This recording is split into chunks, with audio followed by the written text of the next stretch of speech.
కుప్పం పట్టణం అనిమిగామిపల్లి ప్రాంతానికి చెందిన రవిచంద్రపై కొంతమంది దాడి చేసి ప్రాణాలు తీయడానికి ప్రయత్నించినట్లు వారి కుటుంబ సభ్యులు బాధితుడి తల్లి లక్ష్మమ్మ అక్క అన్నపూర్ణలు తెలిపారు. వారి కథనం మేరకు ద్విచక్ర వాహనంపై వెళ్తున్న బాధితుడిని అదే ప్రాంతానికి చెందిన వ్యక్తి అడ్డగించి అనవసరంగా గొడవ దిగినట్లు తెలిపారు. ఈ క్రమంలో దుండగులు ముందుగానే పథకం పండిన ప్రకారం బాధితులపై దాడి చేసి మరణాయుధాలతో ప్రాణాలు తీయడానికి ప్రయత్నించినట్లు ఆరోపిస్తున్నారు. ముఖ్యంగా తమ ప్రాంతంలో చివరిగా నివాసం ఉంటున్న తమ కుటుంబ సభ్యులపై దాడి చేసిన దుండగుల వల్ల ప్రాణహాని ఉందని, తమ కుటుంబ సభ్యులకు ఎవరికి ఏమి జరిగినా అందుకు రవిచంద్రపై దాడి చేసిన వారే కారకులవుతారని తెలిపారు. ఈ విషయాలన్నింటినీ తెలియపరుస్తూ పోలీసులను ఆశ్రయించడం జరిగిందని, పోలీసులే తమకు రక్షణ కల్పించాలని కోరుతున్నారు.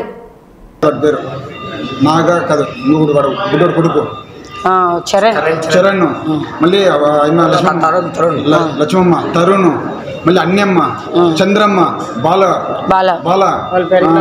ఉండు లక్ష్మమ్మ, మా ఎత్త లక్ష్మమ్మ, మళ్ళీ ఇంకా అదే చెప్తాను ఉండమ్మా. లక్ష్మమ్మ, ఇంకా ఉండదు అమ్మి, అనురాధ, దాని పేరు అనురాధ. మళ్ళీ వాళ్ళకి అబ్బాయి పేరేమో దివ్య ఇంకో పేరేమే తేజ.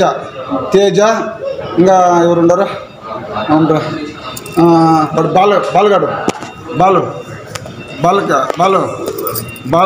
బాలు చంద్రమ్మ, ముగ్గురు పెండ్లం, ఇద్దరు సూర్యగాడు వాడు ఇంకొకడు వాడి కొడుకు చరణ్. నన్ను ఆపట చేయాలని చెప్పేసి నా దగ్గర చేసినారు వాళ్ళు. నా పేరు వచ్చేసి అన్నపూర్ణ, మా తమ్ముడు పేరు వచ్చేసి రవిచంద్ర అనే అబ్బాయిని వస్తూ ఉంటే మర్డర్ చేయడానికి ప్లాన్ చేసినారు. ఫ్యామిలీ వచ్చేసి వాళ్ళు మొత్తము 15 మంది చేరి మర్డర్ చేయడానికి ప్లాన్ చేసినారు.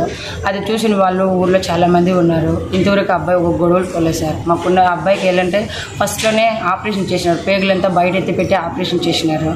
కానీ అలాంటి అబ్బాయిని కొట్టాలని చెప్పేసి ఎవరికి అనిపించదు. ఇక్కడ ర్యాడ్లో కూర్చున్నారు, కానీ చంపేయాలని చెప్పేసి వాళ్ళు ప్లాన్ చేసినారు సార్.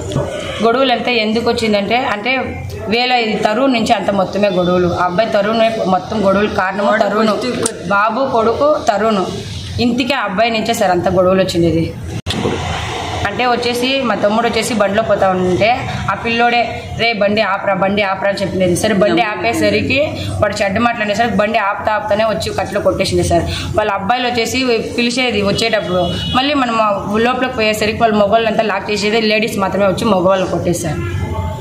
ఇప్పుడు పొద్దునే వచ్చేసి కార్తీక్ కొడుకు చరణ్, ఇంకా చాలా మంది అప్పుడైనా వాళ్ళ పేర్లు అంతా చెప్పినాను కదా, అందరూ కలిపి కొట్టినారు సార్. మర్డర్ ప్లాన్ చేసినారు. మాకైతే సపోర్ట్ ఎవరూ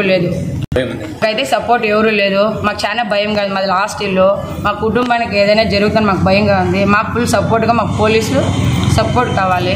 మేము అదే కోరుకుంటున్నాం. మాకు పోలీసు వాళ్ళే సపోర్ట్ చేయాలి. మాకు ఎవరు సపోర్ట్ చేసేదానికి ఎవరు లేదు.